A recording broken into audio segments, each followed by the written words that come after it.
नमस्कार दोस्तों, आज हम एक ऐसी भूतिया कहानी के बारे में बात करने जा रहे हैं जिसे सुनकर आपके भी रोंगटे खड़े हो जाएंगे। तो कहानी में अंत तक बने रहिए। कहानी शुरू करने से पहले एक निवेदन करना चाहूँगा कि अगर आप हमारे चैनल पर नए हैं तो चैनल को सब्सक्राइब जरूर करें। आइए कहानी शुरू करते हैं। शाम ढल चुकी थी और आसमान में घने बादल छाए हुए थे।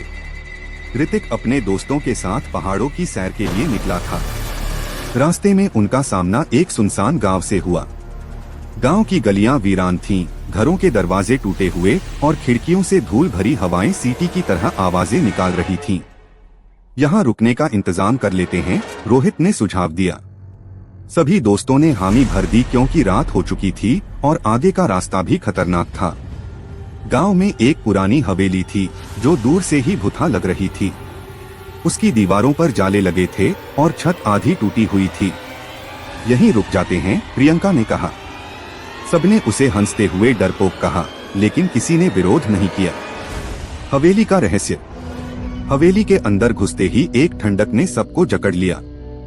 ऐसा लगा जैसे वहां की हवा भारी हो।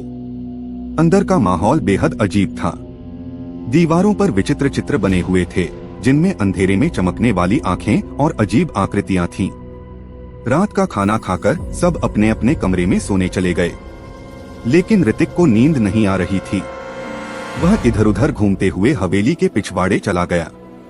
वहां उसे एक कुआं दिखाई दिया जिसके चारों ओर गाढ़ा अंधेरा फैला हुआ था। अचानक उसे लगा कि किसी ने उसके कंधे पर हाथ रखा। वह झट से पलटा, लेकिन वहां कोई नहीं था।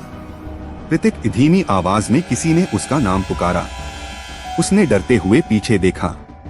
कुएं के पानी में एक महिला का चेहरा झलक रहा था।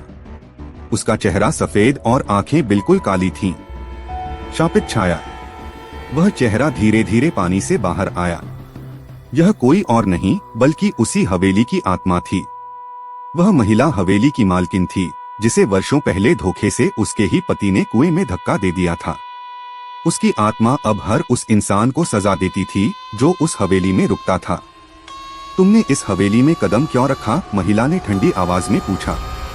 ऋतिक कांपते हुए पीछे हटने लगा। उस रात हवेली में हर कोई कुछ अजीब अनुभव कर रहा था।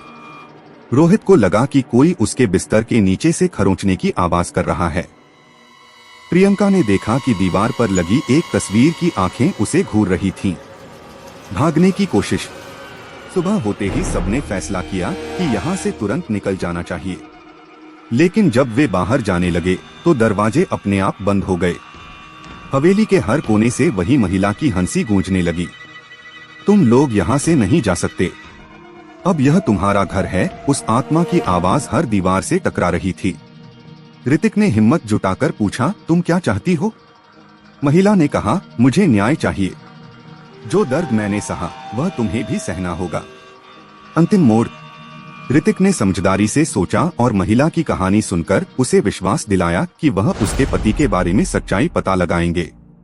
आत्मा ने एक शर्त पर उन्हें जाने दिया कि वे उसे न्याय दिलाने वापस आएंगे। हवेली से बाहर निकलते ही सभी ने राहत की सांस ली, लेकिन वे जानते थे कि वह महिला अब भी उनका इंतजार कर रही है। क्या यह अंत है? ऋतिक और उसके दोस्तों ने कभी उस गांव की ओर वापस नहीं देखा, लेकिन आज भी जब कोई उस हवेली के पास जाता है तो उन्हें एक महिला की धीमी आवाज सुनाई देती है, क्या तुमने मेरा न्याय दिलाया? यह कहानी सुनने के बाद अगर आप कभी किसी सुनसान हवेली में जाएं तो सावधान रहें। शायद वहां भी कोई छाया आपका इंतजार कर रही हो।